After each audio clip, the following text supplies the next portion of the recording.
Olá, tudo bem? Estamos começando o episódio da nova série aqui do canal Conselho de Mulheres, uma iniciativa do CRA São Paulo em parceria com a organização WCD. Nessa série a gente vai debater a necessidade da ampliação da participação feminina em cargos de liderança, principalmente nos conselhos de administração.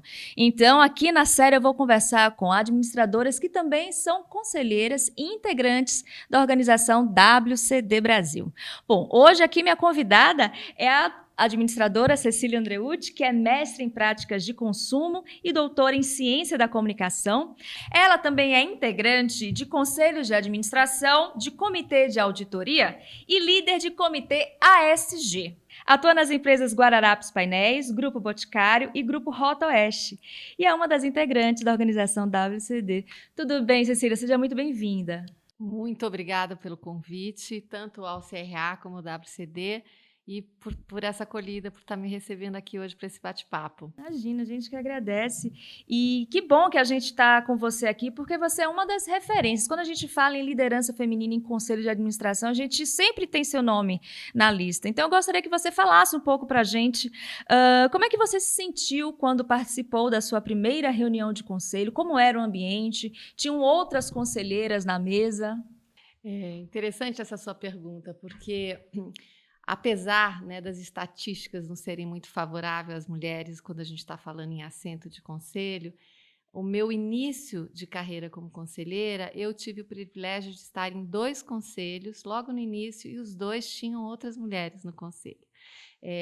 As 2 não eram conselheiras independentes, eram conselheiras que representavam os sócios das organizações, mas eu já tive esse privilégio de poder ter outras mulheres nesse colegiado e poder ter um tipo de debate mais rico e que sai um pouco daquele padrão, porque vamos lembrar que isso faz já, enfim, quase 10 anos, né? Nesse período, evoluiu o perfil do conselheiro como um todo, né? Eu costumava ser chamada no IBGC para palestrar como um exemplo de uma executiva que conseguiu migrar para a carreira de conselho, sendo mulher e não sendo o perfil típico de conselheiro, que é finanças e advogado, né? Muito comum administradores com foco em finança e advogados em conselho, naquele momento em especial. Então, eu vinha de uma carreira comercial, de marketing, de formulação estratégica, e era mulher. E acabei conseguindo fazer essa migração, eu diria até de uma maneira natural, mas acho que a gente vai ter oportunidade de falar um pouquinho mais sobre isso lá pela frente da nossa conversa. Com certeza, Cecília. Inclusive, você falou conselheiras independentes. Eu gostaria que você explicasse para a gente o que é que isso significa e qual a importância, né? Porque, com certeza, muitas pessoas que estão nos assistindo vão ter contato com alguns termos, né? Vão se familiarizar hoje com alguns termos relacionados ao Conselho de Administração. Eu gostaria que você explicasse, por favor. Eu acho que antes até de falar do conselheiro independente, é interessante falar um pouco da diferença de conselho de administração e conselho consultivo, né? O conselheiro de administração, ele é um administrador da empresa. Ele sozinho, mas em colegiado, ele tem o poder de deliberar sobre uma série de matérias que é definida no estatuto da organização. Então, ele tem o poder de decisão em conjunto com os demais conselheiros. Um conselho, não existe um padrão, mas um conselho costuma variar aí de 5 a 9 membros. Sabemos que existem pontos fora da curva, com um número de conselheiros muito maior, mas eu diria que um conselho funcional oscila ali entre 5 e 9 conselhos. Esses conselheiros, eles representam sócios ou eles são independentes? O que significa o independente? Todo conselheiro, quando ele senta na cadeira, representando ou não um sócio, ele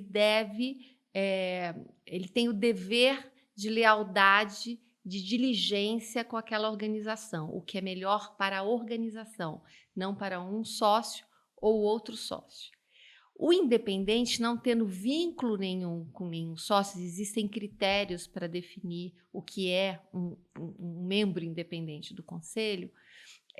Ele não tem nenhum tipo, vamos dizer assim, de conflito de interesse na hora de votar uma matéria que vai representar uma decisão para aquela empresa. Aquela decisão pode gerar valor para a empresa ou pode tirar valor da empresa. Por isso a importância de todos que ali estão votar em direção ao que é melhor para a empresa. Mas o independente, por não ter conflito de interesse, ele acaba tendo, vamos dizer assim, um pouco mais de espaço até para se colocar, se manifestar e votar como ele achar que ele tem que votar. E geralmente, os conselheiros independentes são caracterizados por uma formação robusta em governança corporativa. E a governança corporativa é, vamos dizer assim, uma das principais missões de um conselheiro de administração. E qual que é a diferença do conselheiro de administração para o conselho consultivo? O consultivo, ele não é um administrador da empresa, ele aconselha os administradores numa tomada de decisão. A dinâmica funciona muito parecido. Na realidade, você tem matemática, você vai discutir, você vai recomendar, só que no conselho de administração a sua recomendação é um voto. E no limite do teu voto, você escolhe o que é melhor para a organização. Obviamente que tem outros votos. Quanto maior o conselho, menos o seu voto vai representar nesse colegiado. Já no conselho consultivo, não, você recomenda e os administradores, ou muitas vezes os próprios sócios, tomam a decisão a partir do que ouviu e o que acha melhor para a empresa naquele momento. Excelente, Cecília. Bom, e como se preparar, né, para fazer parte de um conselho? Você, por exemplo, é instrutora do IBGC, Instituto Brasileiro de Governança Corporativa. Como é que as pessoas se preparam? Quais são as principais demandas que você percebe entre as pessoas que vão atrás do IBGC para conseguir essa capacitação? É interessante falar sobre a preparação do conselheiro, né? Não existe um caminho único, mas eu gosto muito de compartilhar a minha história, porque eu considero a minha história uma jornada bem-sucedida, vamos dizer assim. Eu era executiva ainda, como muitos dos que estão aqui nos ouvindo, eu era executiva, trabalhei em grandes corporações, e comecei a perceber que eu deveria planejar, vamos dizer, um próximo movimento da minha carreira, né? E comecei a avaliar várias possibilidades e, naquele momento, eu cheguei à conclusão que uma dobradinha entre academia e conselho de administração funcionaria bem, seria complementar. Nesse sentido, eu comecei a me preparar, fiz mestrado, fiz doutorado, fiz o programa de formação de conselheiros em 2009 ainda, faz bastante tempo já. Eu ainda era executiva nessa época. E no momento que eu fiz esse curso, eu me associei ao IBGC. O IBGC é o principal instituto de governança corporativa da América Latina. Então, ele é a casa da governança no Brasil, onde todas as temáticas relevantes para a governança, para boa governança, são discutidas antes de qualquer outro fórum. E ao entrar como membro do IBGC, eu comecei a estar presente em eventos, ser exposta a conteúdos, mas eu tinha ainda uma perspectiva de talvez ainda uns 15 anos pela frente como executiva e seguir mais um tempo como executiva mais próximo. Dentro do IBGC existem colegiados que a gente chama de comissões, que debatem assuntos específicos importantes para um conselho. Então, num primeiro momento, eu me juntei à comissão de comunicação e mercado de capitais, fiquei alguns anos participando, é um trabalho pro bono, mas que você tem a oportunidade de discutir com algumas das mentes mais brilhantes nesse ecossistema de governança. Eu já estou agora quase jubilando, eu estou há quase 5 anos na comissão de estratégia. Qual que é o papel do conselho de administração na formulação estratégica das empresas? Essa participação desses fóruns, estar próximo desses eventos, participar de jornadas técnicas para o exterior, fazer cursos, participar de workshops, eventos, tudo isso vai colocando uma pedrinha, né, nessa jornada que você está construindo. O que aconteceu que para mim foi uma surpresa? Tem um detalhe importante que eu acho que eu não posso deixar de mencionar. Num determinado momento dessa jornada, eu decidi me certificar conselheira de administração. Então, o IBGC, ele avalia e ele pode te avaliar de 2 formas. Ou se você já é conselheiro há muitos anos, ele vai avaliar a tua trajetória e ele vai te dar uma certificação por experiência. Ou você faz uma prova para comprovar que você tem condições de atuar como conselheira de administração, que vai passar por administração, vai passar por estratégia, vai passar por aspectos legais, vai passar por governança, por uma série de leis da SA, enfim. E eu resolvi fazer a prova. E aí me certifiquei ao longo. E eu acho super importante se certificar, porque você entra ainda num círculo mais assim, um núcleo mais duro da governança corporativa. E o que aconteceu para minha surpresa, né? No momento que eu me certifiquei, eu entrei para o banco de conselheiros do IBGC, certificados. E eu comecei a receber convite para ir para conselho, e eu ainda me via como executiva nesse momento, mas acabei antecipando em um pouco mais de 10 anos essa minha migração de uma administradora executiva para uma administradora conselheira, que são papéis bastante diferentes. O que você fala antecipando em 10 anos? Você tinha já traçado essa meta? Eu enfim, tenho esse hábito de pensar em longo prazo. Eu tinha imaginado virar conselheira aos 60 e acabei virando conselheira aos 49 anos. Então, antecipou aí em pouco mais de 10 anos essa migração, né? Mas hoje eu acho que isso também é super positivo, porque é importante no conselho você ter perfis diversos, né? Inclusive etário. Então, naquele momento, eu era, vamos dizer, mais nova que a média dos conselheiros que eu geralmente dividia, os colegiados. Hoje eu já estou na média, não estou mais fora da média, estou na média já. Bom, na sua opinião, Cecília, o que seria um bom exemplo de um conselho diverso, né? A gente está falando aqui hoje sobre a equidade de gênero, principalmente sobre a equidade de gênero, mas a gente sabe que a diversidade contempla outras temáticas. Na sua opinião, como é que você explicaria para a gente um conselho de administração diverso? É interessante essa sua pergunta, porque não existe uma resposta única para a tua pergunta. Porque qual é o conselho, a diversidade ideal para um conselho numa determinada empresa? Depende da empresa, depende da região que essa empresa está. Até agora, a sua pergunta me lembrou uma conversa curiosa que eu tive há uns anos atrás. Eu participei de um evento do WCD americano.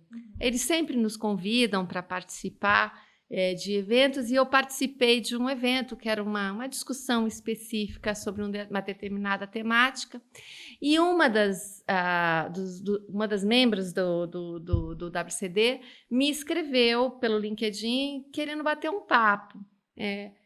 E aí a gente conversou, fez um café virtual e a gente começou a conversar sobre a questão de diversidade, e ela perguntou para mim assim, mas quanto é a participação dos latinos nos conselhos brasileiros? Eu falei, quase 100%, porque nós somos latinos, entendeu? Então, Depende da região, né, o conceito de diversidade.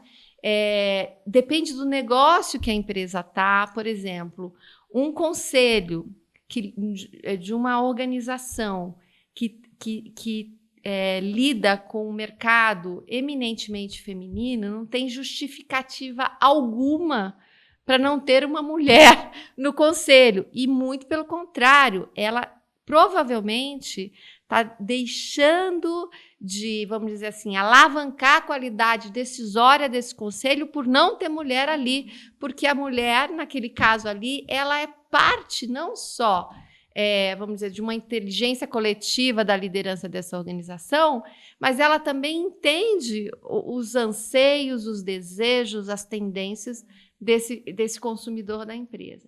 Então, depende um pouco da empresa, mas de uma maneira geral, tentando responder de uma maneira mais macro para você, assim, colegiados homogêneos tendem a ter uma qualidade decisória inferior, porque se todo mundo concorda com todo mundo e ninguém traz para a mesa um outro aspecto, uma outra abordagem, um outro olhar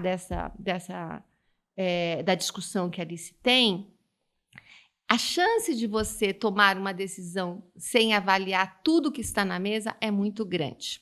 Então, e aí você fala, mas o que é diversidade? A gente está falando de gênero? Estamos falando de gênero, mas não é só de gênero. Estamos falando de regional. Por exemplo, um conselho de uma empresa de um estado brasileiro que tem uma concentração de negros muito maior do que a média do Brasil. Me explica por que não tem um negro nesse conselho. Não consigo uma explicação lógica que não seja um viés cognitivo, que não seja, às vezes, um preconceito velado. Então, mas isso só, falando de gênero, falando de raça, não encerra essa questão. Eu falei agora há pouco do etário. A gente está vivendo uma sociedade completamente em transformação, e não só por aspectos sociais, culturais, mais tecnológicos, né? Estamos vivendo uma vertigem midiática, onde tudo está conectado com todos e tudo absolutamente convergente. Como não ter pessoas mais jovens nesses conselhos? Agora, isso significa que qualquer pessoa mais jovem pode sentar no conselho? Não, ele tem que ter uma experiência que justifique aquele assento, né? Vai dar mais trabalho procurar, diferentemente de mulher, porque hoje eu me recuso a me considerar uma minoria. Eu sou uma maioria, represento um gênero que é mais do que 50% da população, mas uma maioria mal representada nas altas lideranças. Ou seja, alguém que busca uma conselheira, ou não vamos sair um pouco do papel de conselho, alguém que busque um diretor, uma diretoria, tem muitas opções de mulheres na mesa para escolher, basta querer, basta buscar. Agora, às vezes, você buscar um conselheiro mais jovem, com determinada experiência, pode limitar, ser mais difícil de fato, né? Mas, então, eu falei de diversidade de gênero, de raça, falei etária, e vou falar mais uma que é super importante, que é a de background, né? De uma maneira geral. Se você só tem engenheiros num conselho, você tem um problema, porque as suas decisões vão ser enviesadas. Sim. Ou se você só tem paulistas, né? Aí estamos falando de diversidade geográfica, só tem paulistas num conselho, ainda mais num conselho que atua no Brasil inteiro, você também tem um problema, né? Então, não é uma equação fácil, né? Mas é por isso que os headhunters ganham, né? Para encontrar as pessoas que possam atender todas essas demandas dos negócios e da sociedade. E de quem deve partir, né, a iniciativa de tornar o conselho mais diverso? Que momento, né, isso deve acontecer numa empresa? Como é que a gente consegue pautar isso? Olha, presidente do conselho? Então, exatamente, depende do perfil da empresa. Como eu te falei, existem conselhos consultivos, conselhos de administração, existem empresas de capital aberto, de grande porte, de um porte não tão grande assim, empresas de capital fechado, muitas vezes multibilionárias, mas de capital fechado, né? Ou empresas menores, e a governança, felizmente, está se transformando num valor para as organizações que vem evoluindo positivamente ao longo dos anos. Sim, temos escândalos aqui, temos escândalos acolá, mas, de uma maneira geral, a governança começa a ser valorizada. Mesmo que nem sempre os empresários, os diretores entendam muito bem o que é, mas existe já um interesse em buscar entender e começar a construir instâncias de governança nas organizações, porque ela está diretamente relacionado não só à perenidade, mas à geração de valor da empresa no longo prazo, não apenas no curto prazo, né? Então, quando você me pergunta quem, depende do perfil da empresa. Tem empresas que vão ser os donos da empresa que vão procurar. Vai ser o primeiro conselho, ele não tem ainda nenhum presidente do conselho instalado e ele vai procurar o colegiado inteiro e é o dono da empresa que vai procurar.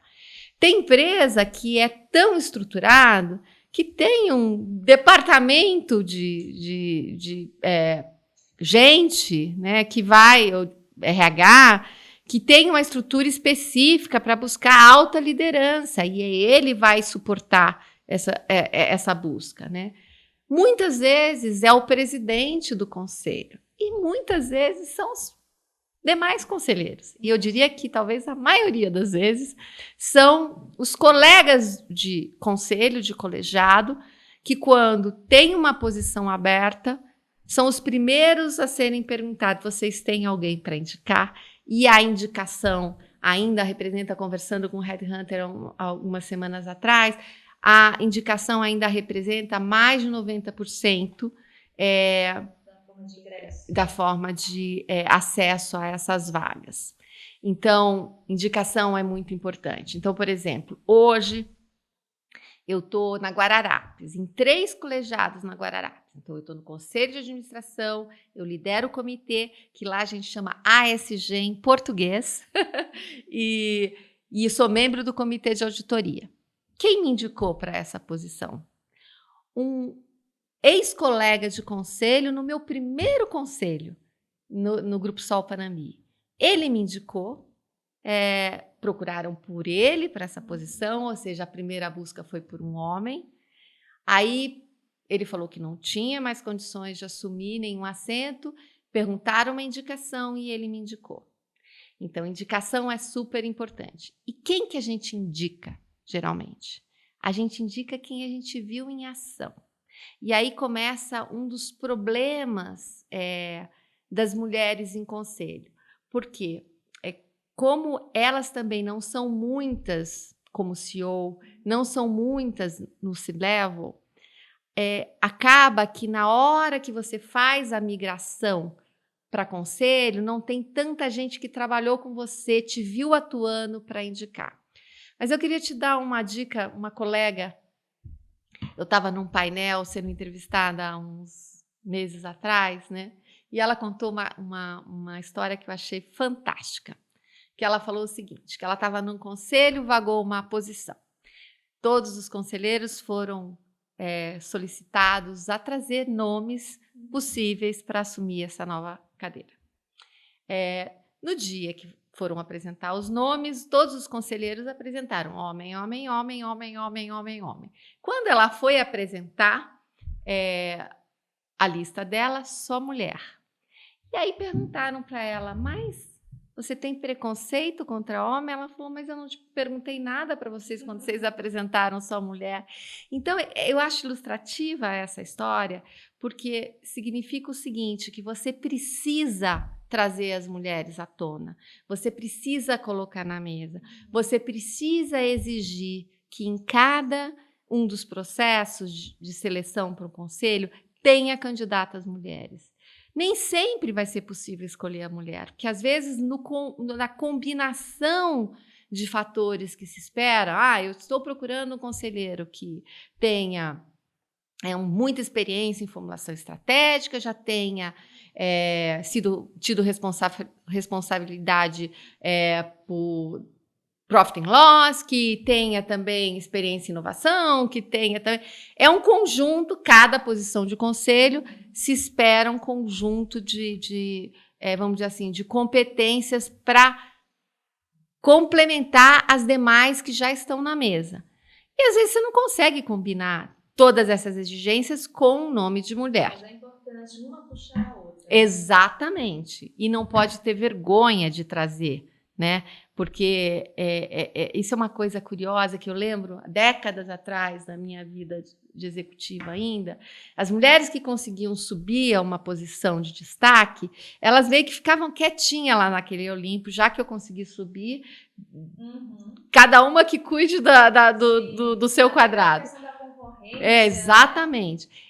Hoje em dia, eu tenho uma visão completamente diferente. Eu acho que tem esse movimento de sororidade das mulheres, que é um sentido de irmandade, de todas indicarem, de todas apoiarem. Eu vou dar um exemplo também bem interessante de sororidade. Quando eu recebi meu primeiro convite para comitê de auditoria, eu não venho de finanças, não venho de auditoria, recebi esse convite, eu não seria o membro especialista do comitê, mas queria uma pessoa que tivesse experiência em operação, em negócio, para dar um outro olhar para esse comitê de auditoria. Antes de aceitar, eu fui tentar entender quem eram os membros, quem era o líder, e eu liguei para uma colega que ela é coordenadora do programa de formação de comitê de auditoria do IBGC, ou seja, ela entende tudo disso, né? E eu expliquei para ela falou, não tenho dúvida que você vai fazer isso super bem. Eu falei, eu só aceito se você me ajudar. Quer dizer, a gente marcar um papo todas as semanas para a gente trocar os principais, vamos dizer assim, pontos nevrálgicos, os principais pontos de atenção, o que olhar, o que não deixar passar, como deve ser.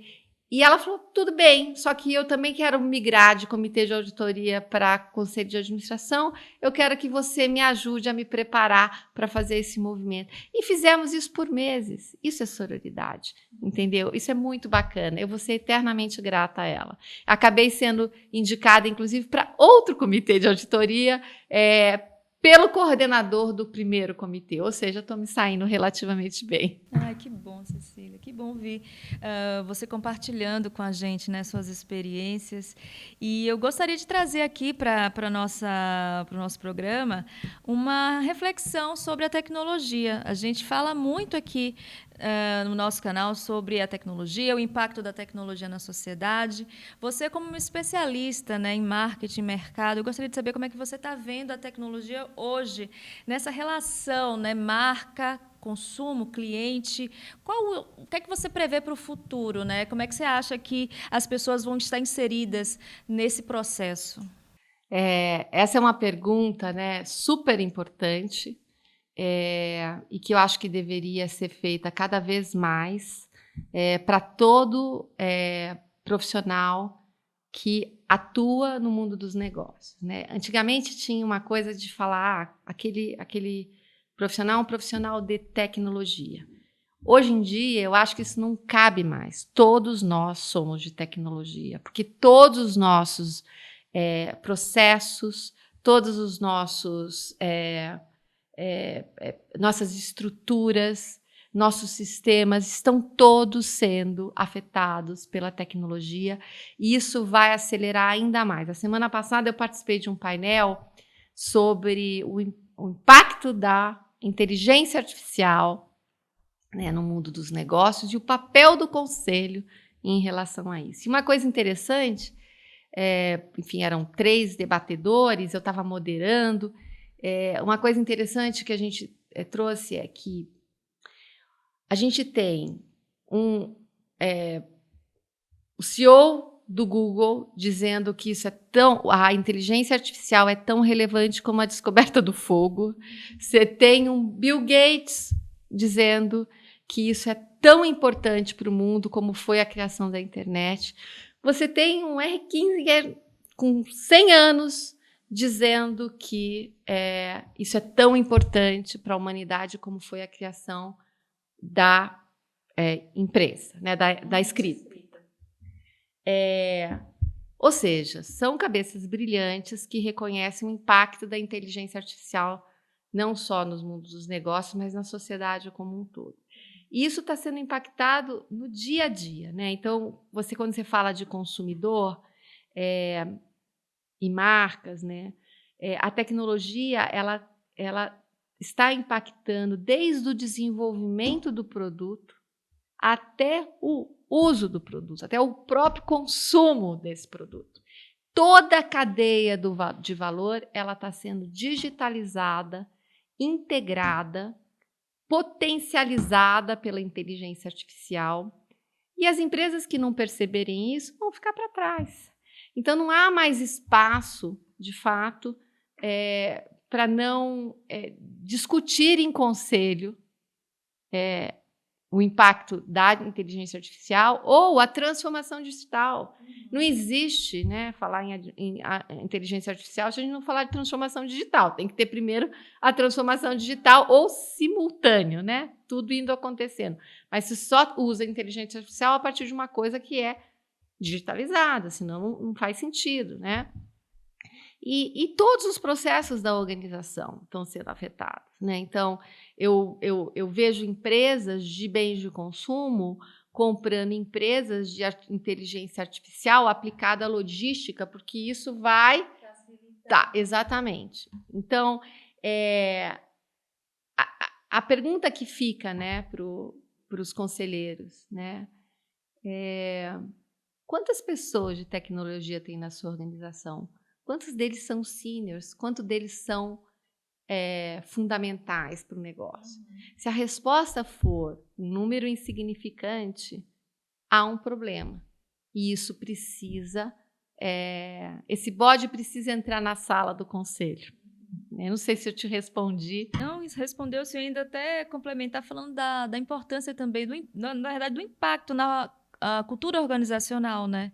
Não, super importante. Mas tem uma coisa que, ao mesmo tempo que a tecnologia ela muda a forma como a gente trabalha, ela muda os processos, ela muda nossos produtos, ela muda nossos serviços, ao mesmo tempo, de uma maneira até antagônica, o ser humano é cada vez mais importante. Então, a questão é que o papel humano, né, nessa transformação, ele assume, vamos dizer assim, outros desafios, né? É sempre bom lembrar que quando a gente está falando de tecnologia, a gente está falando de cultura, né? É o ser humano tentando fazer do mundo, do seu ambiente, algo mais fácil, diferente. É uma tecnologia, né? Tem uma tecnologia de ponta, é verdade, mas é o ser humano interferindo no seu ambiente. Quando a gente fala de tecnologia, a gente fala de cultura. E quando a gente fala de cultura, entender cultura é um trabalho eminentemente humano. Quando a gente fala, por exemplo, de inteligência artificial, todos os algoritmos são definidos por quem? Por seres humanos, com todos os seus vieses, inclusive. Com todos os seus vieses. Então, e cada vez mais vai ser muito difícil delimitar a fronteira, onde acaba o humano e começa a tecnologia e vice-versa. Essa fronteira ela vai ser cada vez mais, como que eu vou dizer, rarefeita. Não sei se é um bom termo para isso. Enfim, não sei se te respondi. Conta pra gente, Cecília, então, como é que você conheceu, né, o trabalho da organização WCD? É super interessante. Na realidade, eu já era conselheira, né? Porque o WCD faz um trabalho super nobre, que é de fato aumentar a equidade de gênero nos conselhos, que é uma jornada bastante difícil, porque a gente, quando eu comecei, representava 5% colegiados. Hoje crescemos muito, representamos 15%, e isso considerando só uma amostra de pesquisa de empresas de capital aberto. Eu acho que se a gente ampliar essa amostra, o número, infelizmente, é menor. Ou seja, é uma estatística inaceitável. E a única razão de existência do WCD é mudar essa estatística de uma forma mais favorável às mulheres. Então, é um trabalho super nobre e é internacional, não se limita ao Brasil. E ele faz uma série de, vamos dizer assim, ele tem uma série de formas de fazer isso acontecer. Mas antes de falar disso, como é que eu cheguei no WCD? Tem uma das conselheiras assim mais, vamos dizer, respeitadas no mercado, ela é um pouco mais velha do que eu, que é a Leila Lória, era co-chair do WCD e ela já vinha me convidando para participar há alguns anos, mas eu tinha um pouco essa sensação de que será que um ambiente só de mulheres vai ser positivo? Porque eu acredito na diversidade, e a diversidade implica em ter homens e mulheres numa mesma sala, além de outras naturezas de diversidade. Resisti um pouquinho até que comecei a ser super cobrada pelas minhas colegas, e foi uma cobrança super justa e positiva, e eu acabei entrando, acho que eu já devo estar há uns 7 anos no WCD. E eu pude ver muito de perto esse apoio que uma dá puxando a outra, né? Então, indicando a outra. O próprio network, isso é uma das coisas que eu acho que os homens fazem melhor que as mulheres, que é participar de eventos, de reuniões, de fóruns. A mulher, ela tem uma dupla jornada, né? Muitas delas têm muitos filhos pequenos. Conciliar tudo isso nessa jornada, às vezes, não é uma tarefa fácil, mas é importante fazer. Eu acho que as mulheres precisam estar atentas à network, as mulheres precisam estar atentas à sua própria formação para conselho, e o WCD ajuda nesses 2 aspectos. Ele traz um network super qualificado. E outro ponto super importante é dar exposição. Por que a gente está aqui conversando hoje? Porque o WCD recomendou meu nome para termos essa conversa. Ou seja, ela expõe os seus membros vamos dizer assim, em situações onde elas vão poder se colocar, se apresentar e fazer com que, dessa forma, as pessoas comecem a lembrar mais que existem mulheres conselheiras na hora de formar um colegiado. Então, ela faz um papel super importante, né? Eu diria que hoje eu faço muito mentoria para mulheres que querem ser conselheira. Também é um trabalho pro bono, né? As pessoas vão falar, mas você está criando concorrente? Estou criando concorrente. É bom para todas, que todas cresçamos juntas. E uma das coisas que eu falo é se associe ao WCD. Como eu falo também, se associe ao IBGC, que o IBGC é mais diverso e o WCD é mulher, é voltado para as mulheres. Então, assim, eu acho que são 2 órgãos super importantes de base que ajudam a formar, ajuda a expor, ajuda a criar relacionamentos favoráveis para uma carreira de conselho. Muito bacana, muito bacana. Bom, a gente está quase chegando ao final do nosso programa, mas antes da gente pedir a nossa famosa dica de leitura, todos os nossos conteúdos aqui do canal, nos nossos entrevistados e entrevistadas, eu sempre peço uma dica de leitura, porque eu acho importante compartilhar com vocês o que essas pessoas especialistas que a gente traz aqui, líderes especialistas, estão lendo. Bom, Cecília, eu vi numa entrevista sua que desde muito cedo você sabia que queria fazer administração e que o foco era marketing. Por que você tinha essa certeza? Conta pra gente por que a administração entrou no seu caminho. Eu tenho filhos agora, adolescentes, jovens adultos, começando carreira, e eu tenho lembrado muito da minha vida jovem, né? No momento que eu estava fazendo as minhas escolhas. O que aconteceu? Eu trabalhei muito jovem, então com 17 anos eu trabalhava já numa multinacional. Hoje em dia eu não sei nem se seria permitido por lei, mas eu já era funcionária de uma multinacional e eu tive contato com as várias áreas de uma organização, coisa que não é comum uma pessoa de dizer, seja homem ou mulher, ter contato aos 17 anos. O que é um departamento de vendas? O que é um departamento de marketing? O que é um departamento de RH? E eu tive essa exposição, eu trabalhava numa multinacional britânica, muito preocupada com a formação dos seus colaboradores, e eu tive, vamos dizer, esse privilégio. Nesse momento, eu acabei o segundo grau, falei, bem, agora eu preciso fazer uma faculdade, não posso parar aqui. Que faculdade? Eu gostei do marketing, achei que aquele era, vamos dizer assim, meu primeiro round de carreira na vida. E aí eu podia ou entrar pelo caminho da publicidade, ou entrar pelo caminho da administração.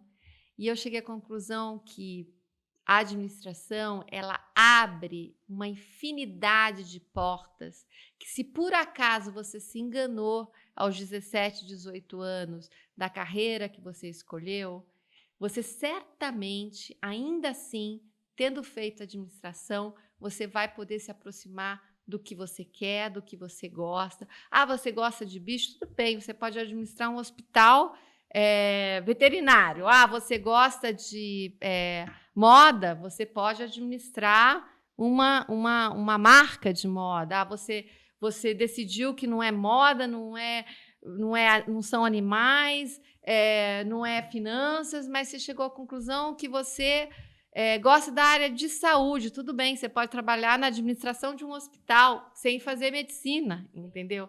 Então, eu acho que a administração é o curso mais inclusivo que existe, né? Porque em todos os lugares, na educação, na saúde, em todos os lugares tem um administrador.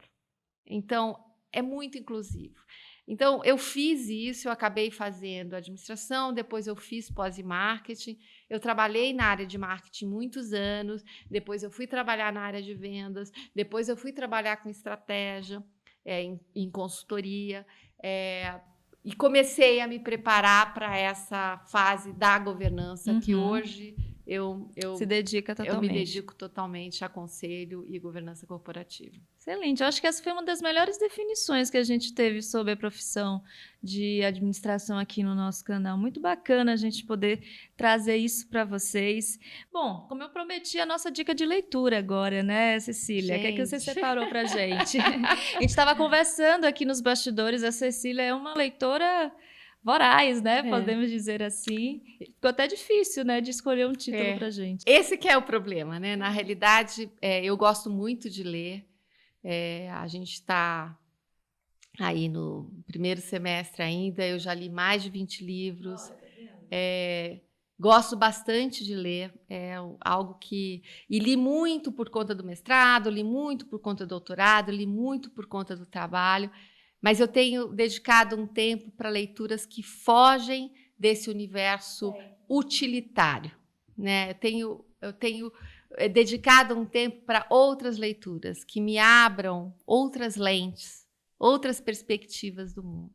Quando você me perguntou, olha, vou te pedir uma dica de livro, eu fiquei muito na dúvida do que escolher. Eu decidi que eu não vou escolher um livro de business, que vai ter um monte de gente que vai indicar livro de business para vocês.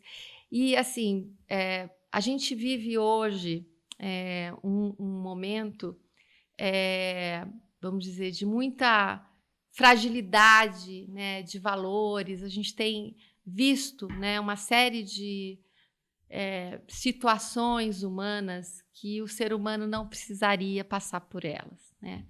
Então, nesse sentido, eu resolvi indicar um livro de filosofia.